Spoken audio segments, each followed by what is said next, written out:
Hi everyone, welcome to my channel, and today we're going to take a look at another horrible case with you. Love to the grave. It is not uncommon for the ship of love to crash on the rocks of marriage. Married life does not always meet expectations. During falling in love, the world seems in a rosy light, and the beloved man is the limit of dreams. True attitudes are tested over time. Unfortunately, for most couples, the truth comes out too late. And when the matter smells of divorce, it turns out that it is not so easy to get out of codependent relationships. In such cases, people go through a severe crisis. Some don't dare to follow through. Others start a new life.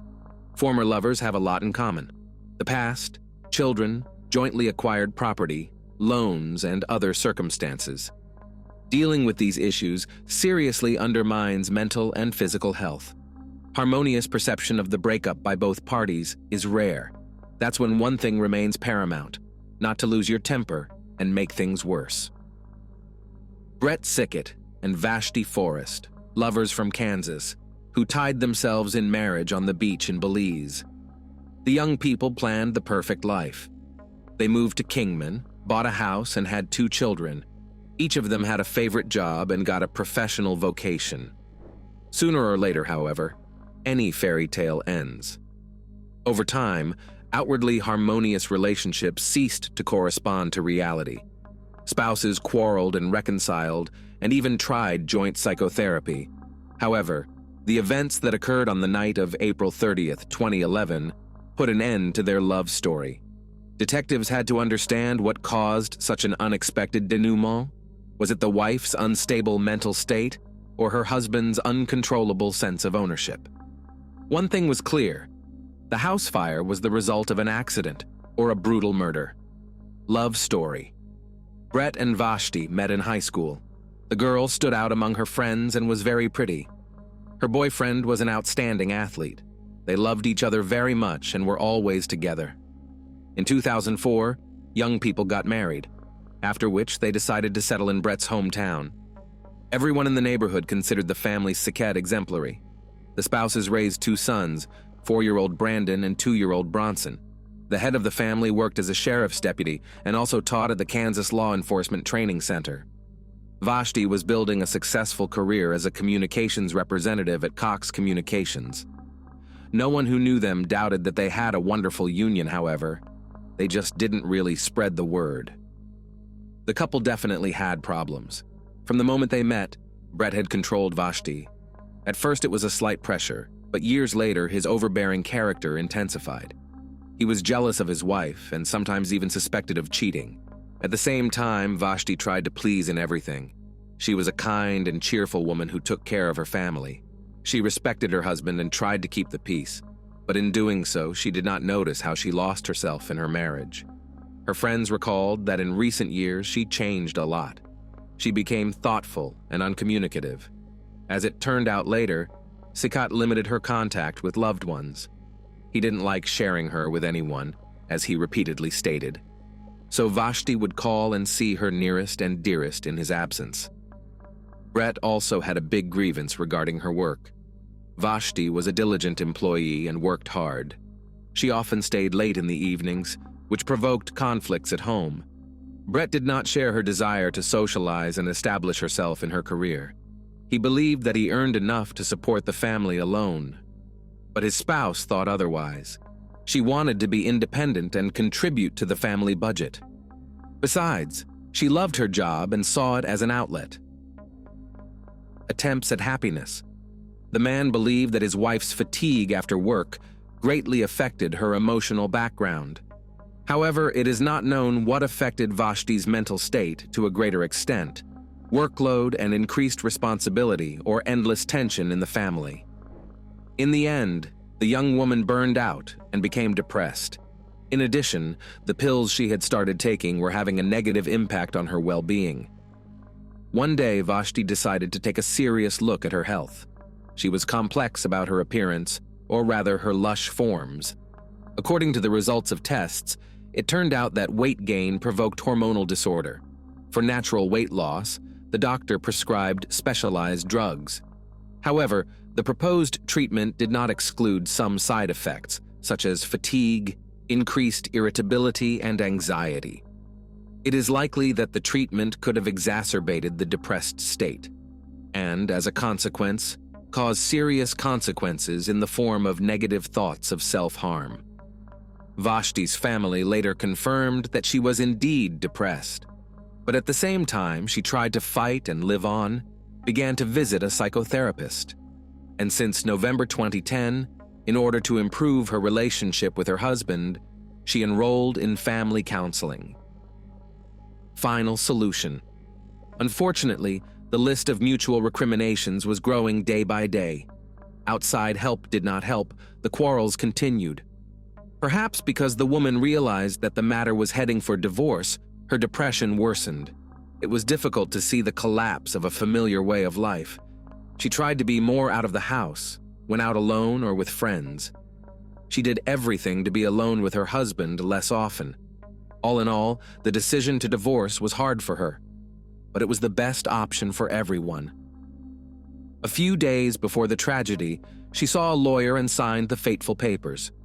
Vashti wanted to get custody of the children, but she was not against communication between the children and their father, but on one condition: the children would see their father in her presence. The fact is that Brett not only treated her harshly, but also the children.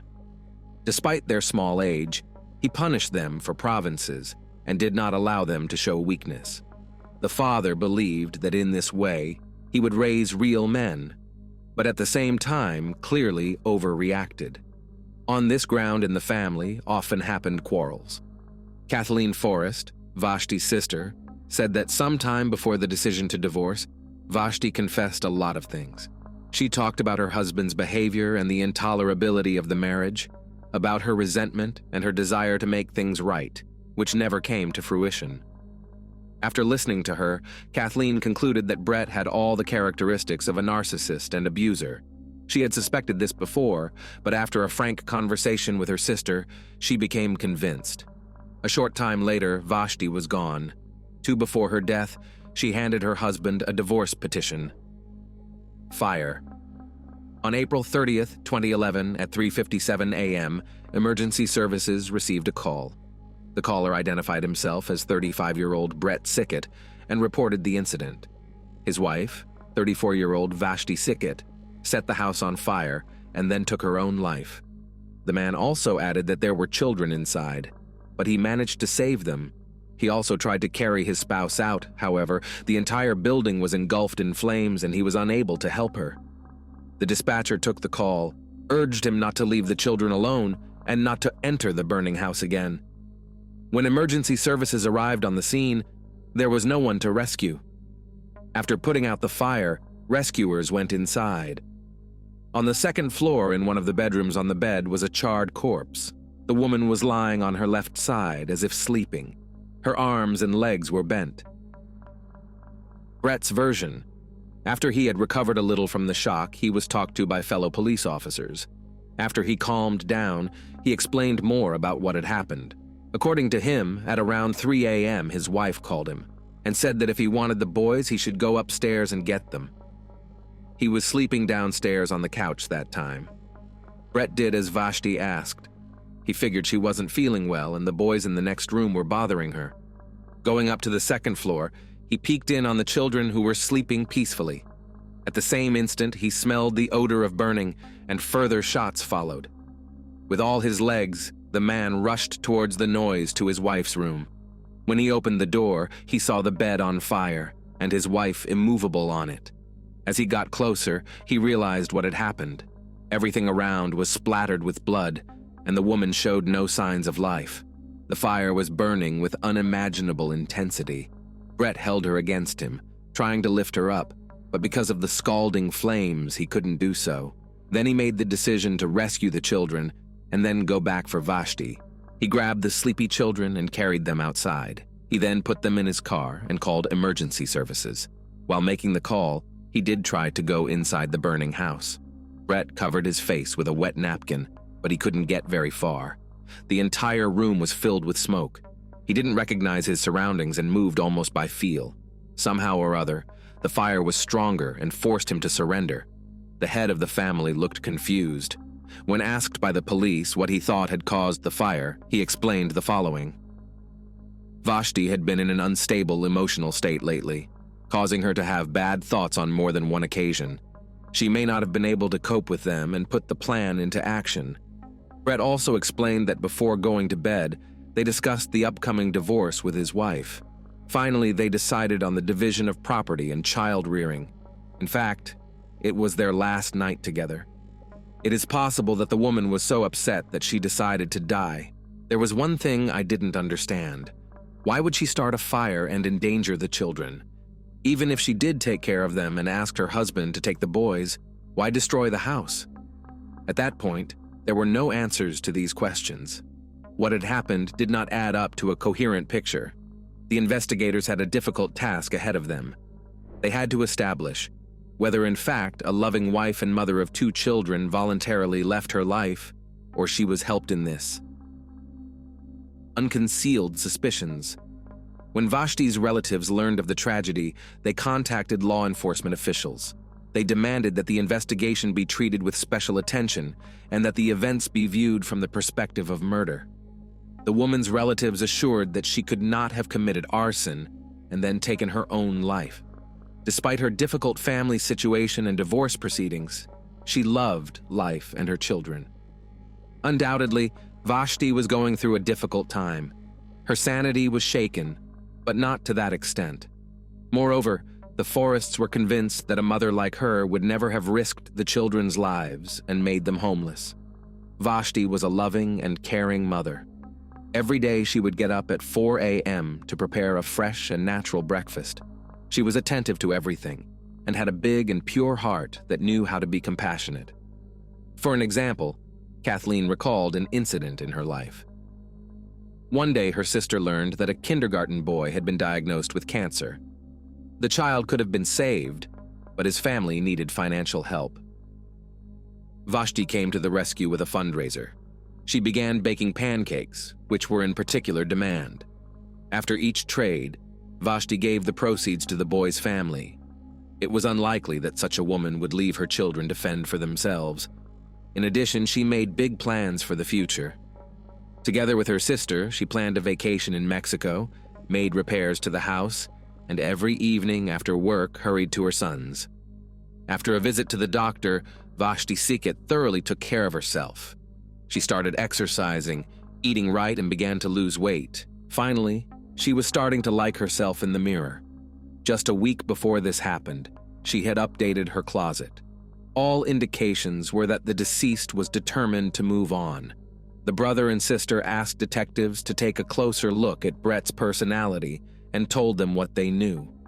Although Kathleen, Richard, and Vashti lived in different states, they were close to each other and tried to keep in touch. The family was aware of the problems their sister was facing and were not going to keep quiet. However, they were worried that because of Sikit's position, the local police might have turned a blind eye to what had happened. Therefore, they revealed that their sister had complained about threats from her spouse more than once recently. He was against the divorce and did not want to let Vashti go. The man said that he would do something to her and nothing would happen to him for it. He reasoned that given his police skills, he'd make it look like an accident, and they'd believe him. Evidence. However, the investigators did not rush to conclusions and began to study the available evidence. And there was plenty of it in the case.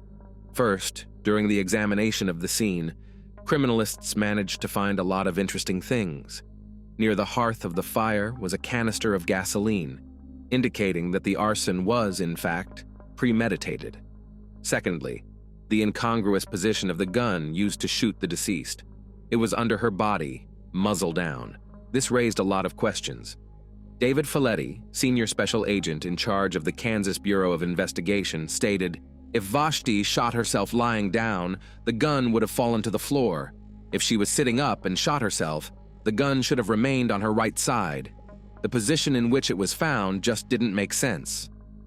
Even more disturbing was the trajectory of the bullet. However, it took time for the experts to get to the bottom of it all. Fourthly, when examining the contents of the lady's purse, a notebook was found. One of the pages contained a farewell message. Vashti wrote that she couldn't fight anymore. For that reason, she had to say goodbye to her husband and sons. She bequeathed to Brett to take care of the children. She asked the boys to be strong and forgive her. Vashti promised to watch over everyone from heaven. Despite the obviousness of what had happened, there were many inconsistencies in the case. It was as if someone was trying to make it look like wishful thinking. Next, the authorities investigated the couple's life and interviewed the people around them. Family opinion. The Forrest family said that just a short time ago, Vashti served her husband with divorce papers, and just a couple days later, she died. They knew that Brett was pressuring her, but no one believed he could follow through. Everyone thought the dissolution of the marriage would be a protracted process at the very least. Vashti was afraid her husband would take the children away from her, so she put up with it for years. Everyone described him as uncommunicative and secretive. He had almost no friends, and colleagues at work considered Brett arrogant. He was the complete opposite of his wife. Eventually, her stamina reached its limit, and she made the decision to separate. Everyone knew what the man's reaction was. He was angry and canceled a planned dinner with friends. In response, Sikit stated that he would do anything to prevent his wife from seeing the children. Undoubtedly, such a prospect was frightening. So that same day, Vashti took the boys and spent the night at a friend's house. In this way, she wanted to give her husband time to step back and get used to the new realities. Vashti hoped he would pack up his things and leave home. But instead, he stayed. From what he said, he needed time to find a new place to live. Brett's speech touched Vashti's good heart. She hoped she could resolve the disagreement in a civilized manner. So she returned home the next day, full of hope that the dispute would be resolved and the divorce would be amicable. In principle, Brett himself did not hide it. He initially admitted that his spouse was worried about child custody. As a loving father, he did not want to part with his sons and was going to fight. However, allegedly, on that ill-fated night, he and his wife reached an agreement. Unfortunately, on April 29th, the deceased did not communicate with anyone, and what was going on at their home is unknown. Witnesses. The testimony of a neighbor of the family shed light on the situation in the house. The witness said that on the night of April 30th, she was suffering from insomnia. At 3:15 a.m., the silence outside the window was broken by the sound of clapping. The words of the eyewitness made one wonder. It was unclear why Brett had called emergency services 42 minutes later. Brett was a police officer and knew full well that delay could have tragic consequences. In addition, the experts listened to his call again. The man's voice seemed reserved and cold. It gave the impression that he did not care. Then the investigators talked to the psychotherapist, whom the couple visited. The specialist said that Vashti was concerned about her husband's reaction and the threats she was receiving. She shared that during one of the arguments, her husband confessed that he dreamed of killing her. This statement frightened Vashti, but she did not believe that he was capable of such a thing. The therapist herself characterized Brett as a narcissist with latent psychopathic tendencies. Autopsy. By this time, the autopsy results on the deceased were in. Pathologists reported no traces of soot or smoke in the lungs, indicating that the woman died before the fire. Cause of death appears to be a gunshot wound to the head. But the strange thing was, it wasn't the only one. Pathologists found several other wounds to the chest and thighs, which is unusual for a man who voluntarily left his life. The toxicology report found that Vashti was not under the influence of any substances at the time of death. Suspect. Brett was eventually called in for questioning. He was extremely unhappy and did not understand why he was suspected. In the process, he explained that he loved his wife very much and was experiencing the sorrow of loss. He was left alone with 2 children and was mentally shattered. The officers then bluntly asked the co-worker if he was involved in the death of his spouse, to which Sikit replied that if he had wanted to kill her, he would have thought of something better. However, he was countered that he was well aware of how well fire destroys all evidence. "I would never burn our house down. much less put my children in a situation like that, Brett justified himself. About the threats to his wife, the suspect explained that it was a farce. Thus, he just wanted to hurt her feelings and make her worry. In turn, he insisted that he would never touch his beloved. When asked what provoked Vashti to start a fire in the house, he was evasive. Allegedly, she hated the place. Brett made it sound good, but no one believed him. The first time, he explained that he had run into his wife's room and tried to help. However, there was no evidence to support this. At that time, his appearance spoke to the contrary. There were no bloodstains, soot, or traces of fire on his clothes or body. In fact, he was in the very epicenter of the fire, and yet he remained unharmed. That's impossible. So he didn't go into the burning room and lied to make his wife look bad. Goodbye. A few days after Vashti's death, her funeral was held. The memorial service was held in front of the burned house. At the ceremony, gathered relatives and familiar people did not bypass the tragedy, and not indifferent citizens. All mourned the untimely passing of a woman and mother of 2 children. Brandon and Bronson were informed that the mother went to heaven. The little ones asked God to bring her back. Those who came spoke well of Vashti, remembering her character. When the rumors spread through the town, everyone found it hard to believe that she could leave her babies to be raised by a tyrant husband. The investigation into the case moved quickly. The pants Brett was wearing the night of the fire were sent for examination. It showed gasoline droplets on them. That was evidence against him. The laptop that miraculously survived was examined. It turned out that before the fire, several requests had been made from it on how to get rid of the evidence. In addition, a close examination of the scene revealed several traces of fire. So he acted with certainty. The handwriting examination of Vashti's suicide note revealed that the deceased's handwriting was forged. The trajectory of the bullet was examined in detail. The forensics revealed that the shot was fired from a distance. Vashti would have needed an unrealistic arm extension and bend to make the shot herself. Trial. Brett Sikit was eventually arrested on May 14, 2011. He was charged with murdering his wife, arson, and child endangerment. 2 years later, the trial began. The prosecution insisted on the defendant's guilt and presented all the available evidence in the case. They were so undeniable and sufficient that those present in the courtroom had no doubts about his involvement. As experts were invited specialists in handwriting, ballistics. Forensic experts and a psychotherapist also testified. Connie Suderman, a family counselor, admitted that hours after his wife's death, Brett called her. He admitted that he was responsible for her death. During the hearing, the defendant explained that his words were being misinterpreted. For 19 years, I was the one who protected her, but in the end pushed her to what I was protecting her from. So I believe Vashti's death is on my conscience, he explained. Brett expressed that in making the decision to pass away, their last conversation was fatal. After a number of forensic tests, it was discovered that the farewell note was forged by none other than the deceased's spouse. According to the prosecution, on the morning of April 29th, Brett had no intention of leaving home, but not for lack of another place to live, but for another reason. He had something terrible in mind. On the night of April 30th, when everyone was asleep, Brett took a .44 caliber Magnum pistol. He went into his wife's bedroom and shot her several times. Then he set the fire. Next, he carried the children out and contacted emergency services. The prosecutor cited a sense of property and a desire for revenge as the motive for such a brutal crime. The jury had 5 hours to reach a verdict. In the end, 37-year-old Brett Sikit was found guilty and sentenced to life in prison with parole after 25 years for murder, 5 years in prison for arson, and 1 year for endangering the lives of his sons.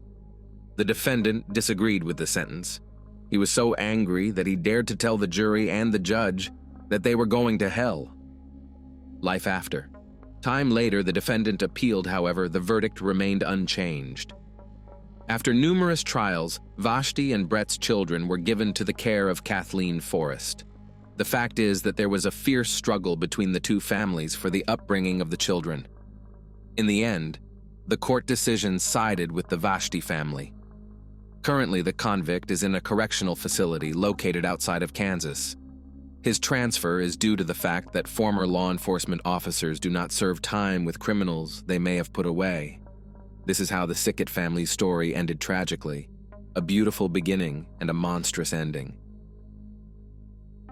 Thanks for watching, guys. Subscribe to my channel. There are many shocking stories ahead of you.